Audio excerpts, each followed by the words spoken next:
सुनिए केशव जी, मुझे बेटा चाहिए था और हमारे बेटी हो गई है।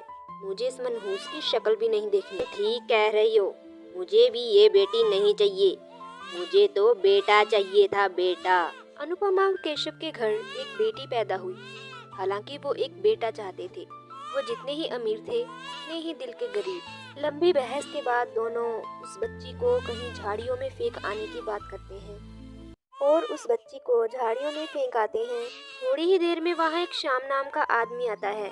अरे अरे, ये छोटी बच्ची को किसने फेंक दिया यहाँ पर? कितना रो रही है ये। यहाँ तो कोई आसपास दिख भी नहीं रहा है।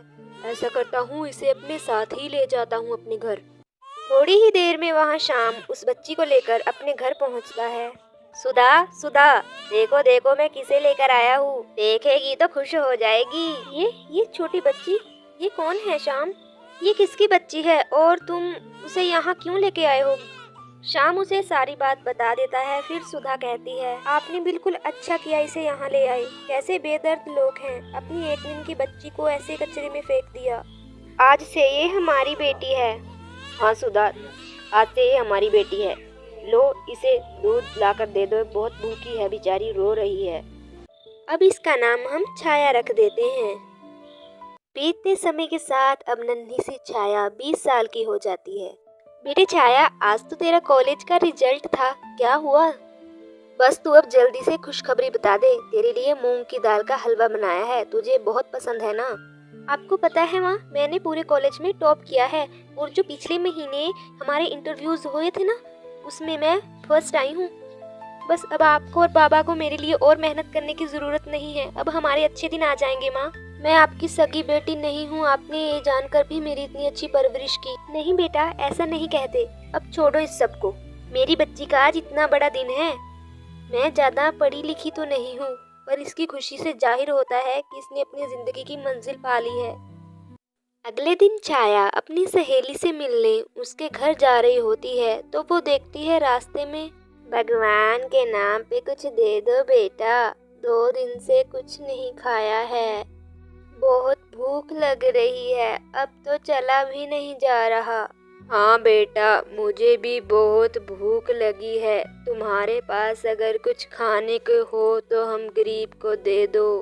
अंकल आंटी, देखने में तो आप लोग अमीर घर से लगते हैं, फिर इस तरह मांग कर क्यों खा रहे हैं?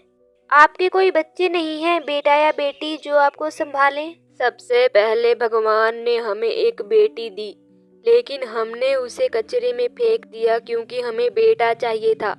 आज उसी बेटे ने अब सारी प्रॉपर्टी अपने नाम करवाकर हमें घर से निकाल दिया। आपने अपनी बेटी के साथ बहुत गलत किया। अगर आज वो आपके साथ होती तो वो आज आपके बुढ़ापे का सहारा बनती। शायद भगवान हमें इसी बात की सजा दे रहा है बेटा। हमें तो ये भी नहीं पता कि हमारी बच्ची जिंदा है कि मर गई। तभी छाया बोली, देखिए आप ऐसे रोइए मत, आप मेरे साथ मेरे घर चलिए, मैं आपको खाना खिलाती हूँ। थोड़ी ही देर में छवि उन लोगों को लेकर अपने घर पहुँचती है। बेटे छवि, ये लोग कौन हैं और तू इन्हें यहाँ क्यों लेके आई है?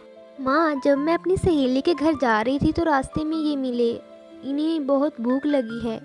इनके बेटे ने इन्हें धोखे से अपने सारी ज़मीन नाम कर कर घर से निकाल दिया है। ये सब हमारे दुष्कर्मों की सजा है। हमने बेटे की चाह में अपनी बेटी को कचरे में फेंक दिया था। वह सिर्फ 1 दिन की थी।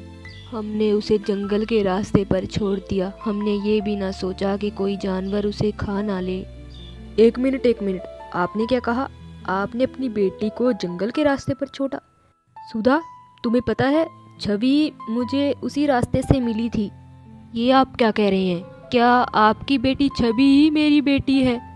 भगवान का लाख लाख शुक्र है आप उसे उठा ले गए, वरना हमने तो इसे मरने के लिए वहाँ छोड़ दिया था।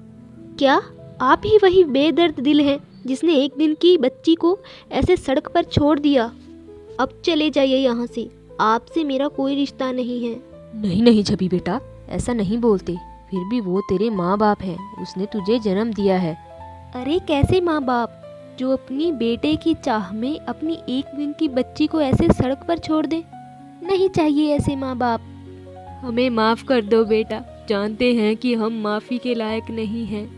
हमने बहुत बड़ा अपराध किया है, पर अब हमें समझ आ गया है कि बेटियां भी बेटे से कम नहीं होती।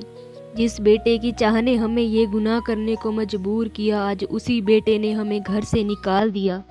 छवि सुधा और श्याम के कहने पर अनुपमा और हितेश को माफ कर देती है।